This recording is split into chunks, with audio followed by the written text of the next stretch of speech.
Hello, everyone. Welcome back to Modern English Podcast. I'm Ava, and I'm really happy you're here. And I'm Lucas. Hey, everyone. I'm ready, although Ava already warned me not to turn this into a strange interview. Because you can make a normal question sound suspicious. So let's test you. Lucas, did you have a good morning? Yes, I did. That answer was exciting, right? Very exciting. Did you eat breakfast? Yes, I did. Wow, the drama is growing. Did you drink coffee? Yes, I did. Eva, this conversation is alive, but only technically. Exactly. Yes or no questions are fine, but too many can kill the conversation. So I gave you almost no story. Impressive. Now listen to this. What did you have for breakfast? Eggs, toast, and coffee. The coffee was the most important part because I was not ready to speak to humans before that. See the difference? One better question gave me more to work with. So the goal is not never ask yes or no questions. The goal is don't stop there. Exactly. A simple second question can open the conversation. That is what we're practicing today. And later Ava will test me, so stay with us. Good attitude. Let's start with an easy one. Lucas, do you like pizza? Yes, I do. I also feel like this is a trap. It is. What kind of pizza do you usually order? Something spicy, lots of cheese, chicken, peppers, and no pineapple. I'm very serious about that last part. You said no pineapple? Like pineapple sent you a rude message. Some pain is too deep to explain, Eva. Now I can ask, why don't you like pineapple? Or what topping do you always choose? You can stay with one detail instead of changing the topic. Right. Someone says, I went hiking on Sunday. A weak follow-up is, do you like cars? The hiking story just got abandoned on the road. A better question is, where did you go hiking? Then maybe, who did you go with? Or was it difficult? That one is yes or no, but it still connects naturally. Exactly. Good conversation is about connection, not forcing every question open. Real people use short questions too. We're not robots. Yes. Now let's upgrade another question. Do you like cooking? I do, but I know you want more than that. I do. Everyone listening, try to change it before Lucas answers. I'd say, what do you like to cook? That gives me more room. Perfect. So, what do you like to cook? Pasta, mostly. I also make chicken, but it never looks as good as the picture. That is normal. Food does not need to look like a magazine cover. Great! Now I feel brave enough to cook for people. Just people. Very general people. Nice recovery, Lucas. I have no idea what you mean. Sure. Now from your answer, I can ask, who taught you to make pasta? My cousin taught me. He never measures anything, which makes me nervous. Oh, that is a good detail. Do you follow recipes carefully? Very carefully. If it says 2 cups, I use 2 cups. I do not trust my heart with hot oil. Smart choice. So here is one simple tool. Use what when you want more information. Like, what do you usually do after work instead of, do you relax after work? Yes. Or what kind of music do you listen to instead of, do you like music? Or, what was the best part of your weekend instead of, was your weekend good? Exactly. Better questions do not need difficult words. Good news. I thought I needed a dictionary for every conversation. No dictionary needed. Now let's use how. Lucas, was your first day on this podcast good? Yes, it was. Another beautiful one-line answer. Now, how was your first day on this podcast? I was excited, nervous, and trying very hard to look calm. I think I failed at the last part. You did. You checked the microphone every 20 seconds. I needed emotional support, and the microphone was available. See how was your first day gave us a small story? How is great for experiences. We can ask, how was your trip? How did your meeting go? Or how was dinner? Yes, then listen to the answer and continue. If I say, dinner was nice, ask, what did you eat? So one question leads to another. It feels less like a list and more like a real talk. Exactly. Let's try it. Lucas, ask me about yesterday evening. Okay. Ava, how was your evening yesterday? It was quiet. I stayed home, made tea, and read for a while. I heard read, so I'll ask, what were you reading? A light mystery novel, nothing too serious. Do you usually like mystery books, and what do you enjoy about them? Nice. You used a yes or no question, then opened it. That sounds natural. Good. I'm learning faster than I expected. Please look proud. I'm trying. Now, let's talk about why. Sometimes why can sound a little strong. For example, why did you leave your job can feel serious if I barely know the person. Right. You can soften it with what made you decide to change jobs. Oh, I like that. What made you decide sounds more gentle. Yes. What made you decide to move? What made you start learning English? Very useful. And if I ask, why are you still single, I should probably start running. Lucas? I'm giving a bad example. Please respect the education. You looked too happy while giving it. That is because I care deeply about teaching. Anyway, some questions can feel too personal. Money, relationships, family problems, health. Be careful if you don't know someone well. So a good question gives space, but it also respects the person. Exactly. We want conversation, not an interview. Where were you last night, and why was there pineapple on the pizza? You came back to the pineapple again. I told you, deep pain. Okay, game time. I'll give you a boring question. You make it better. I'm ready. Everyone listening, try your version before mine. Do you like your neighborhood? What do you like most about your neighborhood? Good. Was your weekend fun? What was the most fun part of your weekend? Nice. Do you exercise? Kind of exercise do you enjoy? Good. The person says, I like walking. What next? Where do you usually walk? Or do you walk alone or with someone? Perfect. Do you like your job? What do you enjoy most about your job? Did you like your vacation? What was your favorite part of the vacation? Did you like the restaurant? What did you like about the restaurant? Great. I say the dessert was amazing. Then I ask, what dessert did you have? Chocolate cake. Now I want to ask, was it really sweet? And then what did you like about it?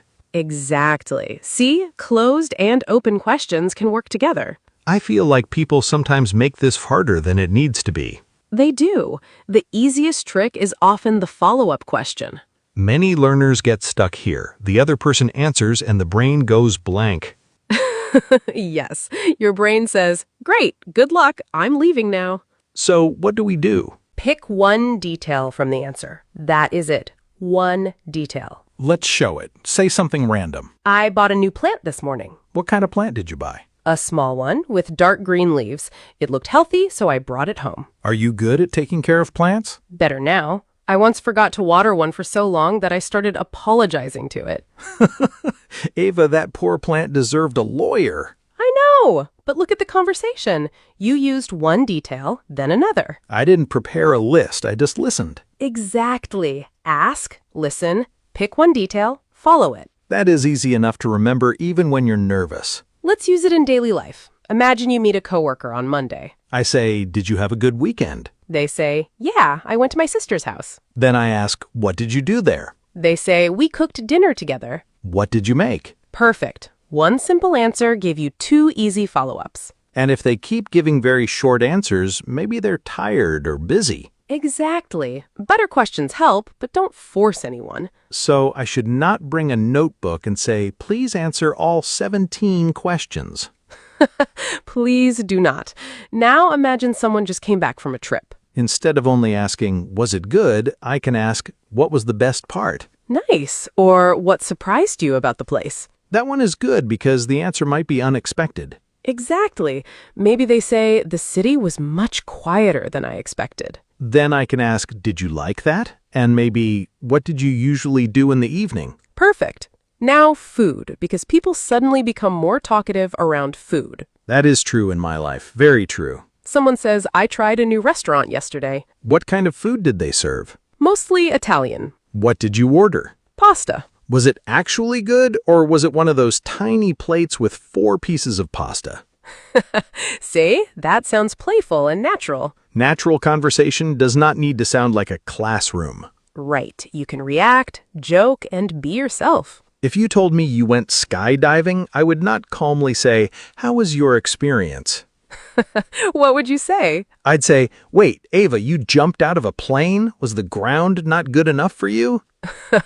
Much more natural for you. And then I'd ask, were you scared? Exactly. Reaction first, then question. That can make the conversation feel warmer. So not every line needs to be a question. Yes. If I say, I finally finished a difficult project, you can react first. Oh, that must feel good. You worked on it for a long time. Then ask, what are you going to do now that it's finished? I like that. Reaction, then question. It also stops the conversation from feeling like an interview. Let me try. Ava, I finally cleaned my kitchen yesterday. Wow, congratulations. It only took you several months. That was not the warm reaction I was promised. Fine. Did it take long? About an hour. I found 3 coffee cups I had forgotten about. 3. Lucas, do you live alone or with a small coffee shop? Now the questions are becoming personal attacks. But you're still talking, so clearly it works. Fair point. Let's talk about meeting someone new. Good idea. A common question is, what do you do? Then if the person says, I'm a teacher, I can ask, what do you enjoy about teaching? Or, what age group do you teach? If they say, I work from home, I can ask, what do you like about working from home? And if they say, I love not driving to work, you can ask, was your old commute long? Commute means the regular trip between home and work. That is useful. Exactly. Tiny hard word, quick meaning, and we move on. I like that. No 10-minute dictionary break. Now I have a challenge for you. Ask me a question that helps you know me better. What kind of place helps you relax after a busy week? Somewhere quiet and cozy. Maybe a small cafe, soft music, warm lights, and a comfortable chair. That sounds very specific. Do you already have a favorite place like that? There's one cafe I like. It's usually quiet in the afternoon. What do you normally order there? Tea, most of the time. Sometimes coffee if I'm tired. And do you usually go alone? Sometimes I go with someone. Oh, someone. Lucas, I can hear the next question forming. I suddenly remembered our lesson about not asking personal questions too soon. Look at that. You learned something. I'm growing, Ava. It's beautiful. Very beautiful. Ask a safer question. What do you like most about that cafe? The quiet feeling. Nobody rushes you, and the chairs are actually comfortable. Warm lights, quiet music, comfortable chairs. I'm collecting very useful information today. Are you planning to open a cafe? No, completely random information. Nothing to see here. You are terrible at hiding things. I prefer charmingly obvious. That phrase is definitely your own invention. And I'm keeping it. Your turn. Ask me something. What kind of people make conversation easy for you? People who are warm, funny, curious, and easy to be around. That sounds normal enough. Also, people who can correct me without destroying my confidence. That got strangely specific. Sometimes a good question gets a specific answer. Are you describing someone? Maybe, but this is a professional English podcast, so I'm not giving names. Very professional, Lucas. Extremely professional. Let's move on before I say something stupid. Good choice. Another useful idea is to ask about stories, not only facts. Give me an example. Compare, did you move last year, with what was it like moving to a new place? The second one gives me more space to tell a story. Exactly. Or did you enjoy school? Versus what do you remember most about school? That could bring funny memories. Ava, what is one funny thing you remember from school? Oh no, I once walked into the wrong classroom and sat there for almost 5 minutes. 5 minutes? How did you not notice? Everyone was quiet. I thought, wow, this class is very serious. Did the teacher notice you? Yes, she asked my name and I answered very confidently. That makes it better. What happened next? She said, Ava, I don't think you're in this class. What did you do? I said, oh, that explains a lot, and walked out as calmly as I could. Haha, see? One question gave us a whole little story. And your follow-ups came from what I said. You did not need a perfect list. I just wanted to know what happened next. That is curiosity. Curious means you really want to know more. And when you're really curious, the next question usually comes more easily. Exactly. But if your mind still goes blank, keep 3 easy helpers ready. I need these. Give them to me. What happened next? How was that? And what did you think about it? Those work in many situations. Someone says, I had a job interview this morning. How was it? They say, it was more relaxed than I expected. What kind of questions do they ask? Perfect. Someone says, I met an old friend yesterday. How did that happen? Then maybe, what did you talk about? Exactly. You only need a few flexible questions. That makes speaking less stressful. You don't have to carry the whole conversation alone. Right. The other person gives you material every time they answer. Unless they only say yes. Then ask a better second question. We have returned to the beginning. Beautiful. Now let's do the bad question clinic. Finally, I've trained my whole life for this. First one, tell me everything about yourself. That is huge. I would need 6 hours and a snack. Exactly. Make it more specific. What do you enjoy doing in your free time? Much easier. Next bad question, why are you so quiet? That can make a quiet person even more uncomfortable. Ha! Now they're quiet and angry. Better to ask something simple like, how do you know everyone here? Next one, when are you getting married? Lucas, why is your list becoming dangerous again? I'm helping people learn through fear. Be careful with personal questions. The right question depends on how well you know someone. Okay, another one. Don't you think this restaurant is too expensive?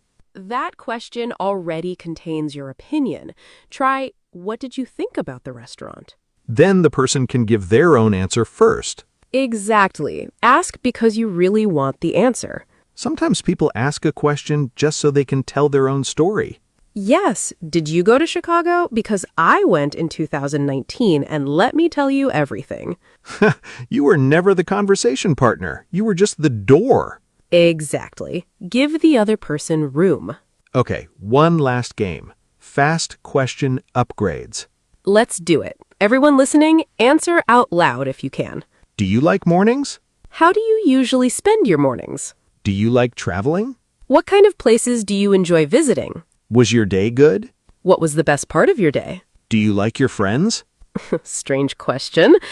I'd say, what do you enjoy doing with your friends?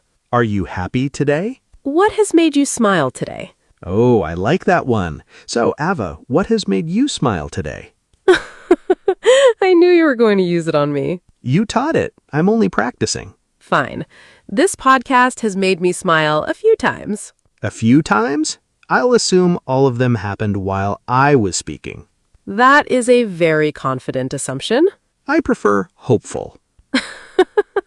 Okay, maybe some of them did. I'm going to stop there while things are going well. Smart. Sometimes not asking one more question is also a skill. Wow, I finally learned when to stop talking. This episode is powerful. Before we finish, let's do a very short word tour. Only the harder words, please. No giant list. First, open-ended. An open-ended question needs more than a simple yes or no. Example, what do you enjoy doing after work? Next, follow-up question. It is a question based on something the person just said. If Ava says, I bought a plant, and I ask, what kind, that is a follow-up. Next, awkward. Awkward means uncomfortable or not natural. Asking a stranger about their salary can create a very awkward moment. Last one, responsive. It means showing that you are listening and reacting. Good follow-up questions help you sound more responsive and interested. And that is enough. 4 useful ideas are better than 20 forgotten words. Agreed. Now we need a comment challenge. Yes, here is the boring question. Did you have a good day? Turn it into a better question and write your version in the comments. Try to make your own version. I really want to see how many different questions we can get. And if this episode helped you, tap like. It tells us you want more simple, practical English conversations. Also, subscribe to Modern English Podcast if you want to practice with us again. We'd love to have you back. Ava, can I ask one final question before we go? I'm nervous already, but go ahead. Did I learn how to ask better questions today? Lucas, after this whole episode, you are ending with a yes or no question? I wanted to check if you were still listening. Oh, I'm listening. Try again. Fine. What was the best question I asked you today? Probably the one about what kind of people make conversation easy. Really? What did you like about that question? Look at you using a follow-up immediately. I am a changed man, Ava. Okay, let's not go too far. But yes, you improved. I'll take that. Small wins still count. Exactly. Keep your questions simple, listen carefully, and use one detail from the answer. And please do not ask strangers how much money they make. That may be your best advice today. I knew I would finish strong. Thanks for spending this time with us. I'm Ava from Modern English Podcast. And I'm Lucas. Keep practicing, keep asking better questions, and we'll talk to you again very soon. Bye, everyone, and don't forget our comment challenge. Bye, everyone. I'll be reading the comments with great curiosity.